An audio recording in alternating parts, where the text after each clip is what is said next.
Right now, somewhere, a weather alert is flashing on a screen you're not looking at. You've seen it before. A banner at the top of an app, a red icon next to a city name, and you scrolled past it. You are not lazy. You are not careless. Your brain is doing exactly what it was built to do a very long time ago. And that's the strange part.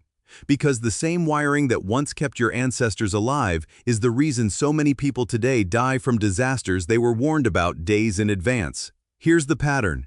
It shows up in floods, in wildfires, in hurricanes, in droughts that stretch on so long people stop calling them droughts and start calling them the new normal. Officials warn, data confirms, and still entire towns wait until the water is at the door. Why? Psychologists have a name for this: normalcy bias.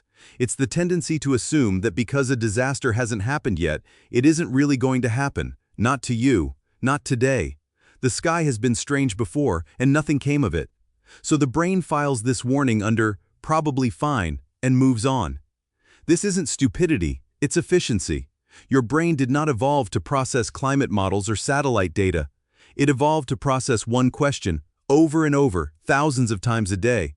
Is this a threat right now, in front of me, that I can see, smell, or hear?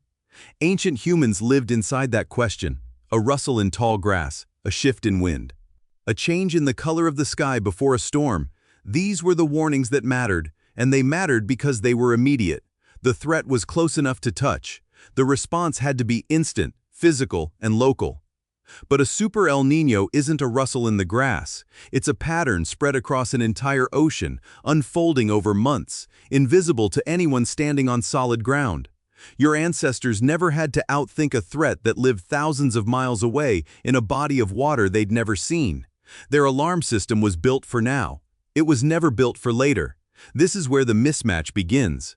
Anthropologist Sarah Blaffer-Erdey has written extensively about how human cognition developed inside small, face-to-face groups where danger was something you could point at: a predator, a rival tribe, a cliff edge. Group survival depended on reading the immediate environment correctly and reacting fast. There was no evolutionary pressure to fear a forecast. Forecasts didn't exist, only the wind did, and the wind lied constantly. So when a modern warning arrives dressed as a graph, a percentage, a colored map on a news broadcast, something strange happens in the brain. It doesn't feel like danger. It feels like information. And information, unlike a shadow moving in your peripheral vision, doesn't trigger the same ancient alarm. Here's where the story gets even stranger. Psychologist Daniel Kahneman spent much of his career studying how humans misjudge risk, and one of his central findings was this: people are far more moved by vivid, available memories than by abstract statistics, even when the statistics are the more accurate guide to what's coming. This is called the availability heuristic. If you've personally lived through a flood, you'll fear the next one. If you haven't, no amount of data will feel as real as your own unshaken floorboards. This is why the deadliest disasters are so often the ones a place hasn't seen in a generation. Not because people didn't get the warning, because the warning didn't have a memory to attach itself to. Think about how strange this actually is. A community can survive a 100-year flood, rebuild, and then face genuine difficulty believing the next 100-year flood is real, simply because 100 years hasn't passed since the last one felt urgent. The brain isn't measuring time in years. It's measuring time in lived experience, and lived experience fades fast. There's a further twist, and it involves other people. Sociologist Kathleen Tierney, who spent decades studying disaster response, found that one of the strongest predictors of whether someone evacuates isn't the warning itself. It's whether they see their neighbors evacuating. Humans are, at their core, social animals first and rational calculators second. If the street looks calm, the warning feels wrong. If everyone else is packing their car, the danger becomes real, sometimes only then. This made sense for most of human history. If no one else in the tribe looked alarmed, there probably wasn't anything to be alarmed about. Groups pooled their senses together, and a calm group was reliable evidence of safety. But now, in a hyper-connected Super El Niño year, an entire coastline can look calm right up until it isn't. The neighbor across the street isn't reading satellite data either. He's watching you. So the warning gets diluted, passed from one calm face to another, until nobody moves. There's one more piece to this, and it might be the strangest of all. Uncertainty itself is exhausting to sit with.